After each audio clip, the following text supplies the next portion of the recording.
Right, Great. recording now. Yep. Yeah. Okay, cool. So we'll kick off. You'll notice that some of the imagery is not techie, and there's no padlocks with sort of like matrix type graphics on. We are the Amor group, so we try and communicate things slightly differently, which is why you're obviously confronted with a dragon breathing fire and people being annihilated by it. So you'll see that the company is sort of made up with different arms, and we've got Network Armor, which looks at the sort of typical IT security offering. We've got Digital Armor that looks at certifications, Cyber Essentials, PCI DSS, Dark Armor that does the digital forensics side of things. Then we've got Airborne Armor that does cybersecurity stuff with drones. So we've got a big spectrum of coverage across the group. The company started back in 1997, so it's evolved over time over the last 25 years. So we've got some real experience of some absolute horror stories over the years. And we look at everyone from one-man bands to large firms to multinationals to high net worths and ultra high net worths. So we've got quite a large coverage on which to base our experiences. But today we're looking at post-pandemic protection problems. People don't often think of coming out of the pandemic as causing problems. So I think it's worth highlighting what we've seen over the past sort of 6 to 12 months, really. So the scope of what we're going to look at today, we'll look at the issues that we're seeing. So these are real issues that have been anonymized, just so we can broadcast them. There's one common thread, one common attack that goes right across the board. So we'll deep dive into it and pull it apart as to how it's actually happened.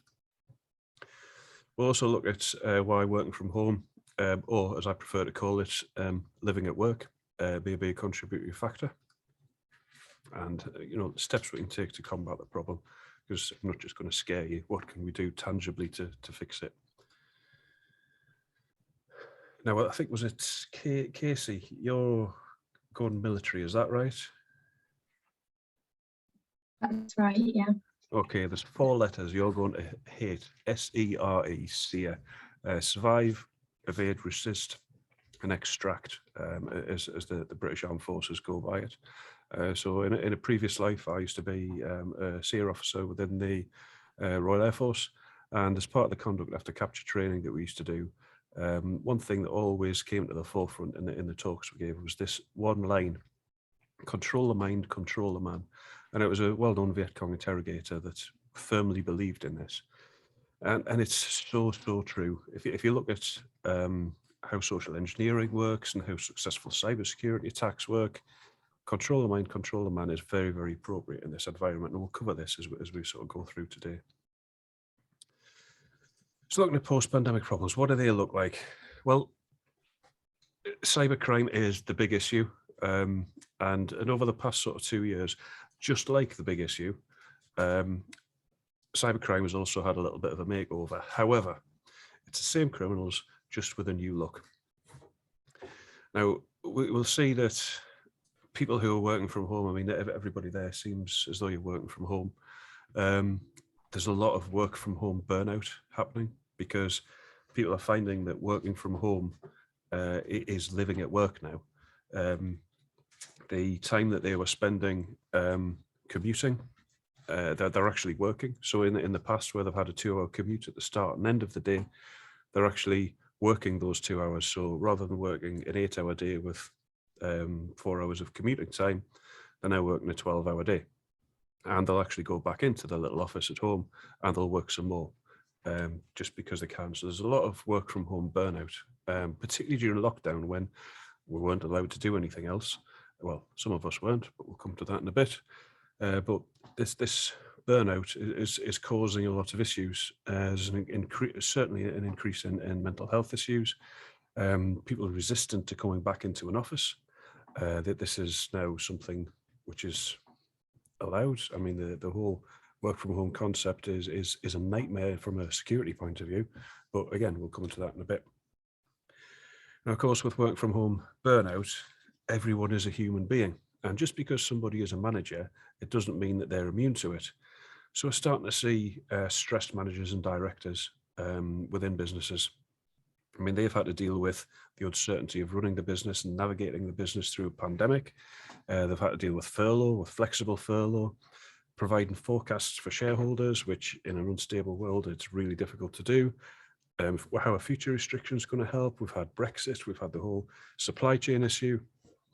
Future impacts to the business take their toll on the mental state of managers and directors. And they're all just human beings like the rest of us. So if you add those stresses into the stresses that everybody else has, you've got a lovely recipe for disaster just waiting to happen there. So that's why a lot of people, they're like this, they're at breaking point. They're this frayed rope that's just ready to snap. So you see this because on Zoom, I mean, one of the reasons I like to get everyone to put the camera on is I can see everyone's faces. And I'm looking for visual cues to see whether or not people are interested, engaged, you know, are they texting on the phone, are they doing something else while this is on? We need this sort of visual feedback as human beings. And Zoom irons out a lot of sort of micro expressions. I mean, I don't know if you've ever played with Zoom settings, but I always slide the enhance my appearance to the max. Because it just makes me look far, far better. So, you know, because it's doing that, we move the, remove the amount of visual cues that you're going to get from my face, because it looks like I've had a lot of Botox when actually I haven't. And as a result, it's far, far easier to upset somebody over Zoom. Believe me, that was quite apparent in the pandemic. So we're all dealing with people in different frames of mind, which, you know, is a criminal's advantage. Now, the power of free, coming out of pandemic, cash is tight for a lot of people and a lot of businesses, and the power of free is so powerful. People don't realize it. I mean, you see that free parking sign, and everybody wants to park somewhere for free. You know, we don't want to pay for parking; we want to park somewhere free. If we go somewhere, we want free Wi-Fi. You know, we've got a free webinar. You know, this is one way that businesses are trying to engage with more people by offering free webinars. We're attracted to this free, and free all of a sudden it gives things a lot more value. So why is that? Where's that come from? Well, if you look at social media, everything that we do on social media is on a free platform. On the screen there, I know we've got Spotify and you can pay for a Spotify subscription, but most of the other social media platforms there are absolutely free. Why is that? Because if something's free, it removes a barrier to us using them, but it also removes that barrier of them harvesting data from us. So monetizing our data is where social media comes from. I mean, if you look at Facebook, I think it was only in the news today that they have threatened to withdraw from the EU because of the EU data privacy laws. It's becoming not viable for Facebook to operate because of EU privacy laws, which is great. It proves their work because Facebook can't harvest the data. So that speaks volumes, I think. When we look at personal data, we've lost this barrier to sharing data because we're used to sharing data on a free platform. And you'll see how the internet's been used over the past sort of 2 years in a bit, where this barrier has been removed by the services that we're consuming. But again, we'll come to that in a bit. And again, we come back to this working from home burnout, you know, that those sort of lines have been crossed. And because the pandemic lasted so long, you know, originally they thought it was only going to be 12 weeks, but 2 years down the line, and we're still looking at lockdowns and the threats of lockdowns and the amount of people who are working from home now. So this isn't going to go away quickly. So we've got to combat this. When we're looking at post-pandemic problems, what is it that we're looking from? Well, the work from home, living at work, that is becoming an issue. Elevated stress levels. decision making altered by managers who are stressed. This is all just lining up to be one big problem. I am just getting over a cold, so if I do sort of just pause, it's because I'm just about to cough a lung up or something. So free is good because Facebook's free, we're used to free, we like free. That has become a norm, a cultural norm almost. And privacy is pretty much being forgotten about. And because it's forgotten about outside the workplace, then it's hard to bring it back into the workplace because we're not actually going into the workplace. Our workplace is at home. So if we look at a common attack, we'll run through this attack as it sort of plays out, but then we'll come back and we'll analyze it step by step. So this was an actual attack, and this one goes back to August last year. And it was, I think we'd probably had about 4 or 5 of these by the time we actually got involved in this one. So this was an email come in, and it's where it's read is just redacted because it would expose who it was. So you can see the sort of standard phishing email comes in, but if you follow it through, it takes you to a shared portal. Now, where it says brand name on the screen there, this actually was the company logo. So this had been customized, tailored for the actual customers and supply chain of this business.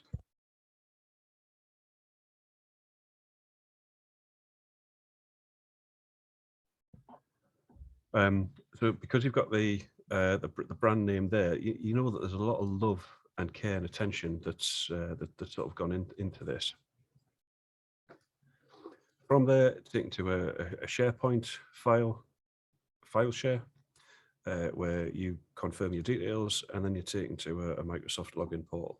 And it's pure credential harvesting. And funnily enough, your password never works on the portal.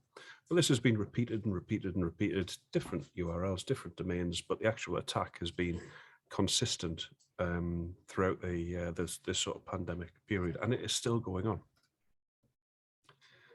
So if we dive back to the original email, this banner here is something that our system puts on, so it just tells us that it's originated from outside the organisation. Now, if it was a sort of a typical phishing email, not something that's come from a legitimate account, there'd be more of these banners added. But this one just purely related back to this person's account. So it was an account takeover. So that email originated definitely from that person's account. The greetings and the text that were used in there were very typically of that person. So why is that? When we look at the initial email, because it comes from an account that you know, the account has been hijacked. And the way that the account was hijacked, somebody got into Office 365, started adding rules onto the account so that the individual could still use their account, but new emails went into the deleted items folder, so there was no way of actually knowing that the account was hijacked because it happened in real time. Because the attacker had been in the account, they could see how language was used and what typical greetings were used just from the sent items. So it was all harvested by a human, and then that initial email was tailored by a human for a human. And email seems legitimate because faceless comms now, or what we do, we would send somebody an email, we'd send them a message, and we'd believe it. That would come from that person.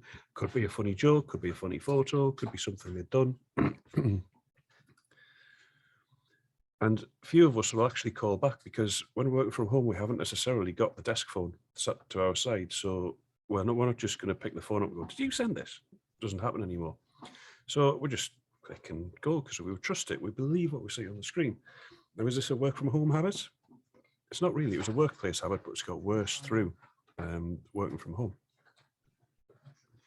When we go on to this next screen, you'll see that the URL is pitch.com, and you always look for the padlock. It's an SSL site, and to a lot of people, because they see that padlock, it means the website is secure. It means the connection has been secured. It doesn't mean the website is secure. But pitch.com, it's a platform for sharing presentations. You see there's lots of reference to PDF documents and SharePoint. These are all things we're familiar with. We trust SharePoint and SharePoint for business. Oh, that means it must be a business. You know, it's legitimizing the use. This use of the logo is a sort of genius step from the criminal side, because because you trust that logo and you see it in front of you, you therefore believe it more. So it's a wonderful piece of social engineering, this. And more view PDF online. So you know it's a link and you're viewing a PDF. Now, to a lot of people, this sort of branded portal reinforces the trust that they would put in the brand, because it contains the brand. You know, this is tailored crime we're looking at. It's credible because it's come from somewhere like Pitch. So, you know, Pitch isn't going to allow malicious content on there, is it? No, of course it's not. Secured by SSL, so you check for the padlock. Oh, that site's secure. Okay, brilliant. We must be able to go on. And PDFs are quite often thought of as safe files because you can't write to them and you can't change them, which is another misconception. Then one thing you'll notice when we go to the next step, the URL has changed. Okay, so we were going to be a file shared, a photo maybe. So we've gone to Ben Stuart photo. So this could be quite easily a photo sharing site with Microsoft SharePoint on there. Yeah, you've got the padlock there for SSL. SharePoint, we trust this. It scanned docs, it contains iCloud. So therefore you're starting to think, yeah, we can trust this. We see all these brand names that we trust: Microsoft, SharePoint, iCloud. Open this secure link. Well, is it secure? Oh yes, we can, because we've seen this padlock in there. We've got an Office 365 email that was shared to, all reinforcing everything that you want to do. And then you're entering your email address willingly into this portal, which is a little bit unusual. So the SharePoint reinforces the trust that you can put into this. Again, it's social engineering the victim. Using a trusted service, a credible service, you know, again, as your brain is reading it, there's nothing there that, apart from the whole scenario of it happening, that it's raising alarm bells. And most people aren't going to notice that it's a custom domain. They're just going to see what it is because they're interested in getting this thing that has been shared. Site secured by SSL, check for the padlock. That's what we've been taught to do. So if we see the padlock, therefore it's secure. Isn't always the case, but that's what people are taught. And then we're gathering the email address. So we've got this feedback loop created for the criminal's benefit, because what they're actually going to do from that is they can see who they sent email out to, and they're now harvesting to see who was successful. So this is potential for them to get more data to do more attacks. When we go into the Microsoft login portal, then we get the same URL, so that's consistent. Excuse me. And then we move on to, we see the email address that we've put in there, and now we've got to enter the password. So obviously we know we've got to log into Office 365. This is something we're used to doing. And we have to log into Microsoft 365 in order to get SharePoint. We know this. And we've got to log in with an email address. So it looks like the Microsoft 365 portal. It's got the padlock on, therefore it must be the Microsoft 365 portal, is what people think. It's purely designed to capture passwords. This is what the actual login portal looks like today. It changes regularly to combat attacks like this. And then when we go in, surprisingly, every time you put a password in, it says it's incorrect. This is just to encourage people to keep putting valid passwords in that they use before they'll actually think something's up. So from the criminal's point of view, he's got an email address and he's got a load of passwords that could possibly be in effect. So brilliant from their point of view. Again, we've used that SSL domain, and the invalid login is a genius last step. It's funny how that works, isn't it? You know, let's just keep getting this information. Let's keep getting the victim to provide us with that data. So once they've actually got that data, hopefully from a criminal's perspective, they're going to have something which will compromise your account. And this is the most common attack vector that we've seen through the course of the pandemic. So that was a sort of quick deep dive into that particular attack. The reason that it is so prolific is because so few people use multi-factor authentication on cloud portals like Microsoft 365. The narration that you've got to go through to actually get that installed in some organizations is monstrous. You can be waiting months to implement a free service, which is utterly insane. So coming out the deep dive, we've got this diver surfacing for air. He's clearly sort of missing out on all this phishing opportunity around him, but we'll come to that in a little bit because we're going to look at the phishing side of things. But a couple of interesting questions. So, was working from home the problem? Or is living at work the problem? Something that we need to look at. So when we're in the workplace, we can see the work assets all around us. I mean, I'm in the office now and I can see all the workplace assets around us. I mean, the first thing that I'm going to notice are people. I've got people next to me here. Got equipment surrounding us all here. Data, including paper-based data. Relationships, you know, I can shout at people over the way, shout at them next to us. These are all things that we're used to dealing with in an office environment, in a workplace environment. We don't have those at home. We don't have more people that we can just sort of have a quick chat to. We're not surrounded by all familiar equipment that we've got. We might have a laptop. Data, we've got it through cloud portals that have been made available to us. We haven't got these chunky files that we kept in drawers anymore. Relationships, they're a little bit different because we're all using things like Zoom in order to do them. This digital footprint's brilliant though. Digital footprint of an organization, it's an asset which is so undervalued. We'll cover that in a little bit more detail later on. And property as well. Difference between a home and an office. You know, coming to our office, you've got to fob in. We've got to have combinations. We've got locks. We've got multiple entry points that we've got to come through. You've got none of that at home, so it takes you out of that security-based mindset. So all of these assets are very, very key to keeping people in the right mindset.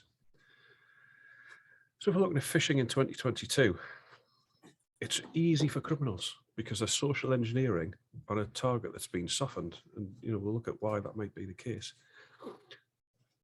In 2019, there are things which we now believe that in 2019 would have been unbelievable. The unbelievable has now become believable. Again, we'll look at that in a little bit. Definite work mode and home mode settings blurred. You know, that sort of physical barrier is no longer there. If we look at Internet Minute in 2019, 1 million logging in on Facebook, you know, a few more, 41 music streaming subscriptions, all of these in 60 seconds. If we look at 2020, there's more people logging into Facebook, more text being sent, you know, more and more people using these internet-based services, which are, you know, great. That's what they're there to be used. But I would have thought in 2020, we'd have seen much, much more in terms of office based activity coming in, you know, workplace type apps. But if people were on furlough and they were kept away from home, then kept away from the workplace and working from home, we'd expect to see more of these sort of personal type services. If we look at 2021, we've started to see Teams, Zoom, Slack creeping in to what happens. Whereas most of this stuff, we've got a little bit of Strava going on there, but most of these are still, you know, the sort of personal type of application use on the internet. So what sort of conclusions can you draw from that? Well, other people have collated the statistics, and during the pandemic, we saw increases on social media, news websites, streaming services, TV, and video and mobile games. Very little there on productivity or workplace type applications. It's all personal based stuff, which is interesting. Are people in work mode or are people in home mode? I would suggest home mode because we're seeing all of these. Criminals want to search for a monetization path. Where is the money? Now, if they take over an account on Microsoft 365, there may be personal data in there that they can sell. There may be bank details in there. Getting access to somebody's inbox is just a goldmine of information. So many different types of data to get in, which is why phishing that leads to account takeover is just, it's payday for the criminal. Credential harvesting, getting access to cloud accounts, very, very low risk, but very, very high gain potentially. The amount of information you can glean from an inbox is phenomenal. So again, if we look at how working from home was implemented, within the pandemic, it was a knee-jerk reaction. It wasn't planned for at all. People have business continuity plans, but an unplanned business continuity event causes drama. People were given laptops, no thought to securing the home networks, just go on, crack on, work from home. Here's a laptop and there's your mobile phone. Okay, so all they've got is antivirus to protect them. Some might have a VPN, but the bottom line is you've got prolonged exposure to threats at home. Most people's home networks are covered by a Virgin Superhub or a BT Home Hub or a Skybox or an OTV box. These are not commercial grade firewalls. They're not things there designed to protect you. They're just designed to enable the service provider to extract money from you on a monthly basis. They're not bothered about protecting security. They fulfill their contract by providing you with internet access.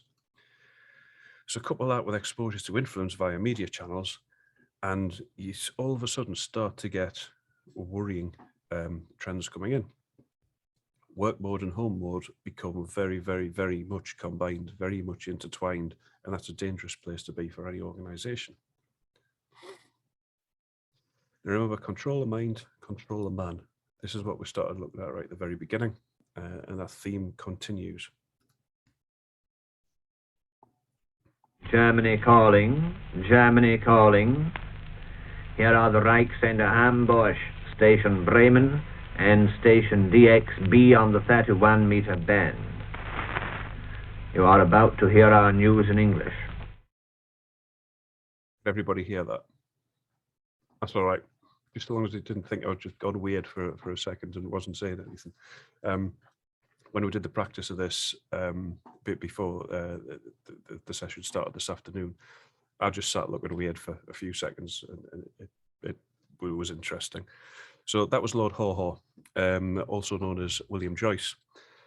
And he broadcast Nazi propaganda to the UK from Germany during the Second World War.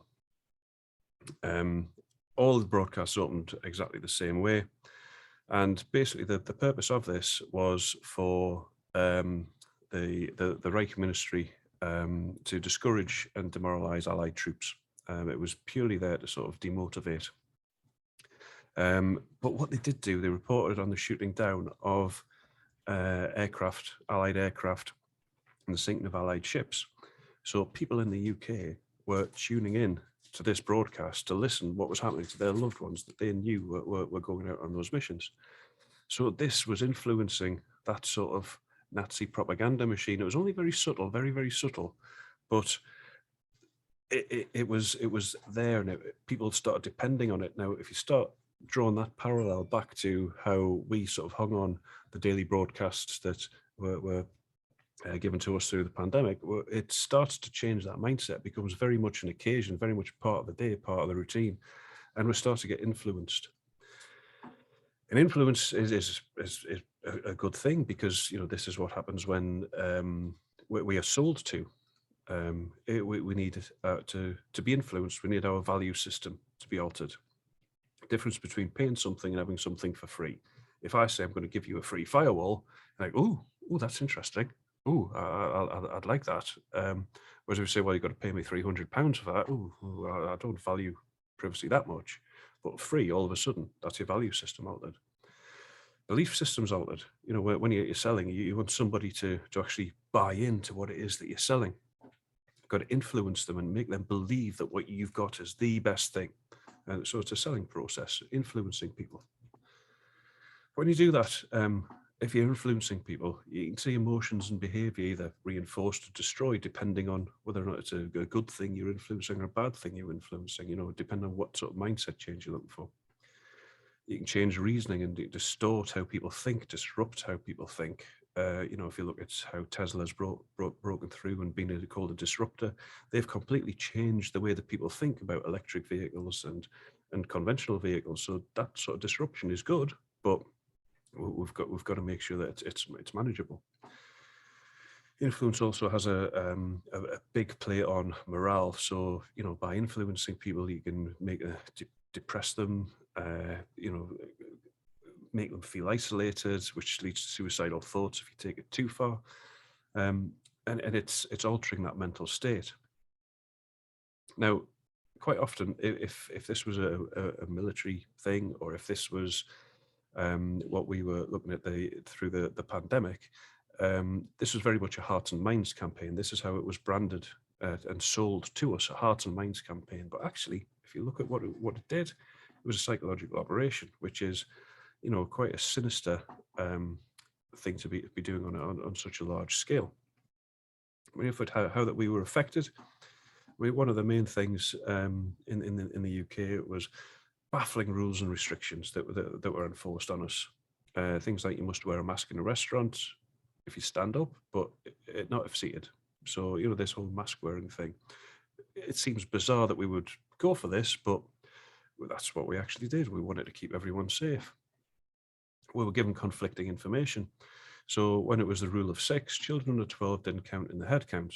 So, okay, so that means we could have the kids along and have 6 adults there. Brilliant.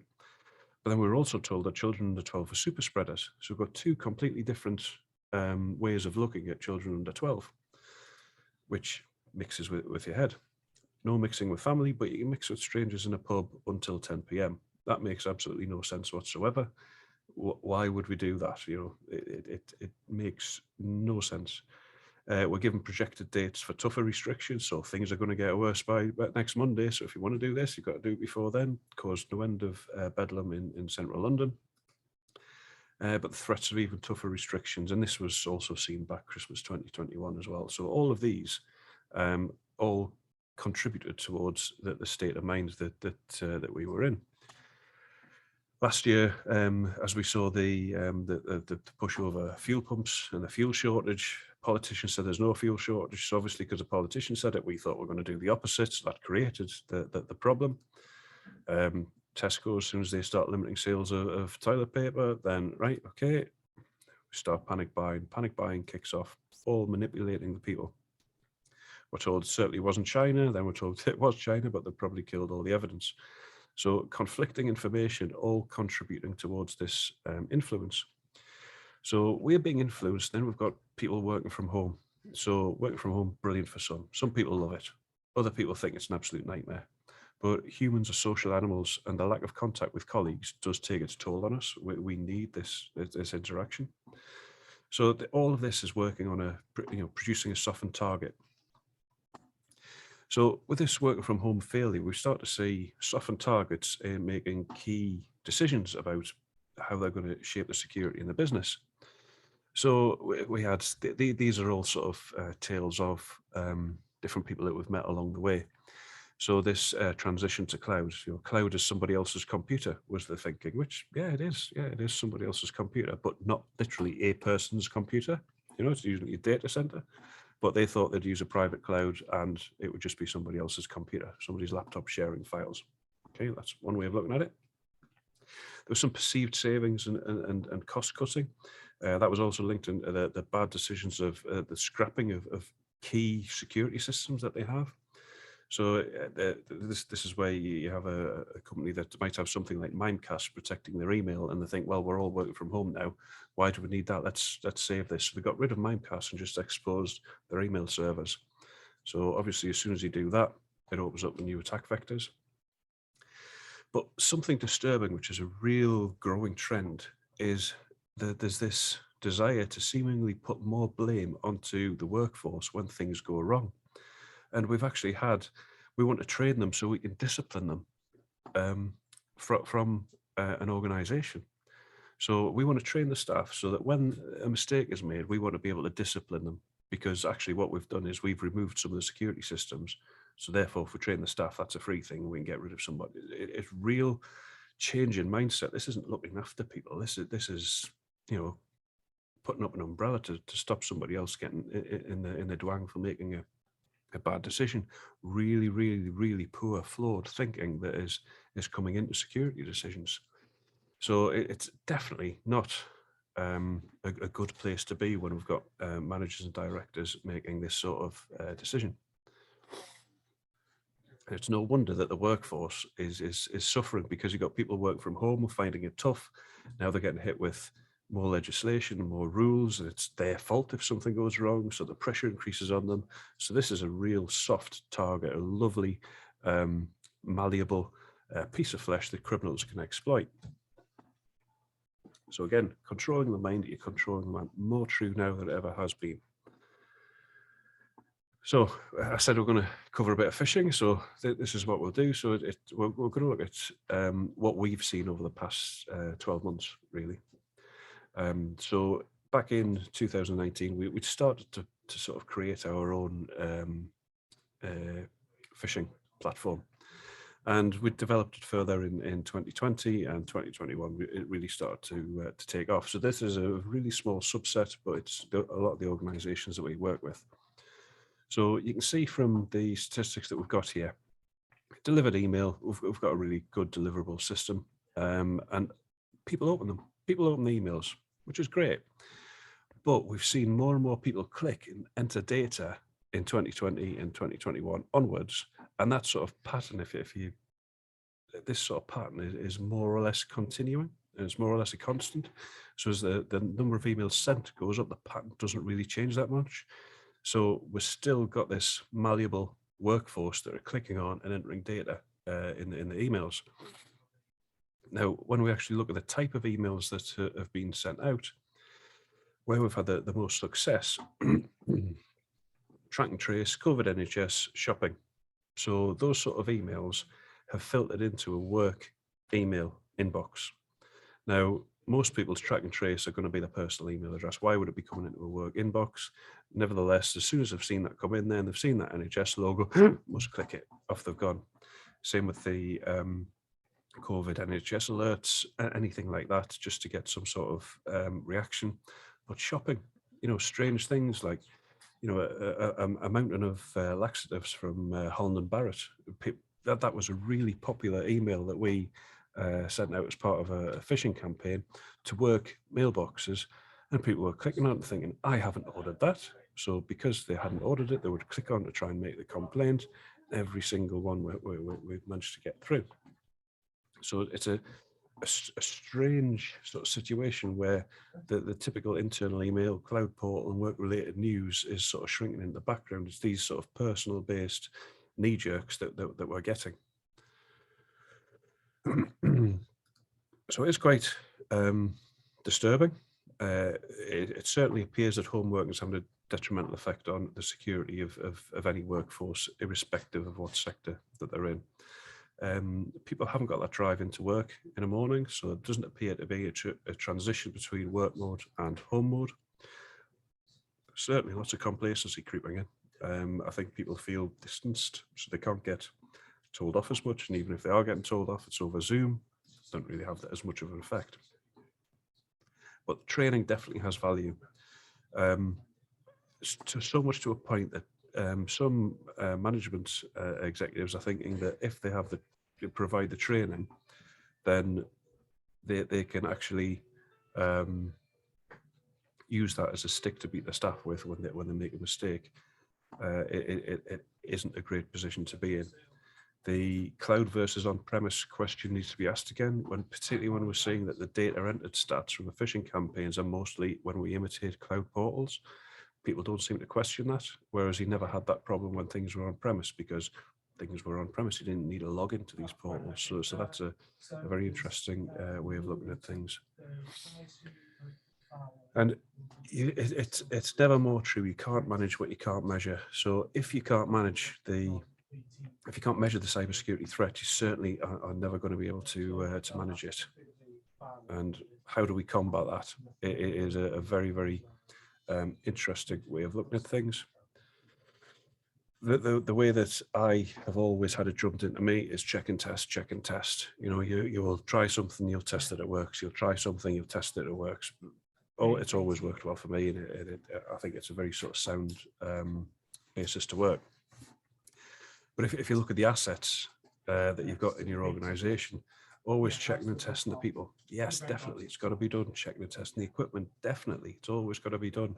Checking and testing your data. You know, is that data kept secure? Is it held secure? Does your risk assessment include all paper-based data? What are people doing? How are people travelling with it? Relationships, really important. It is an absolute asset because as human beings, you can stop when somebody feels a little bit off. You can just stop them and say, "Is everything all right?" It's harder to do that over Zoom. When you're sat next to somebody, you can just pick up on their body language and understand that things are bad or something's not right with them. Digital footprints. This is all the stuff that's there in the public domain that criminals and can use to get into an organisation. DNS records, absolutely brilliant. You know, it's like manna from heaven at times with a DNS record. Social media, things that people post on Facebook. The likes, even number plates on cars are searchable on Facebook because Facebook will look for text in images that are being uploaded there. So huge implications around privacy on social media. And then of course you come to property. So all of these assets need to be checked and tested, even though there's a work from home mandate in place. And always remember CIA, confidentiality, integrity, and availability. All of these things need to be looked at as assets, because if they're not looked at as assets, people just don't value them. And these are the most valuable underpinnings of anything within cybersecurity. But how can we reduce things like this? Well, we've got to keep it simple. Keep it simple, Stuart, is always a good way to work when it comes to these. There we go. So we've got Cyber Essentials, which is probably the most simplistic standard to start with. If more and more organisations in the UK had Cyber Essentials, we'd be in a far, far better place. We need to be more savvy as consumers to ask about it now. For the more grown-ups, the standard like ISO 27001, it is a good demonstration that you're starting to look and making sure that you're measuring yourself, checking and testing, all of that good stuff. We've also got the NIST Directive Cyber Assessment Framework. Again, that came in with GDPR back in 2018 and the Data Protection Act 2018. So that cyber assessment framework is something there which people start to hang their hat on a little bit. There's others out there. These are just a selection. And it's nice to be the onion. I mean, I like this analogy a lot because an onion has many, many layers. That sort of bit right there in the middle, that's the where the onion grows from. And all of these defensive layers around it just protect this little sort of growth shoot. But we can bring that into the cybersecurity model within the workplace. This growth shoot, these assets, you've got the people that protect the assets and the procedures that help the people protect the assets, and the technical controls that determine it, the physical and the culture. All of these layers are defense in-depth strategy. So any business that or any organization that brings in this defense in-depth strategy, they're always going to be a step ahead to their counterparts. Defense in depth is so valuable and such a good strategy. So solving the post-pandemic problems, looking at the needs and expectations of interested parties and stakeholders, massively important. Using a framework standard to help you do that, rather than just using someone's opinion. Again, a really helpful way of working. Protecting the business, protecting the assets, being the onion, defense in depth, whatever you want to call it, so long as you've got that culture, that overarching culture, that's a good start. Having a security-minded workforce, wherever they may be working from, is got to be an ultimate goal.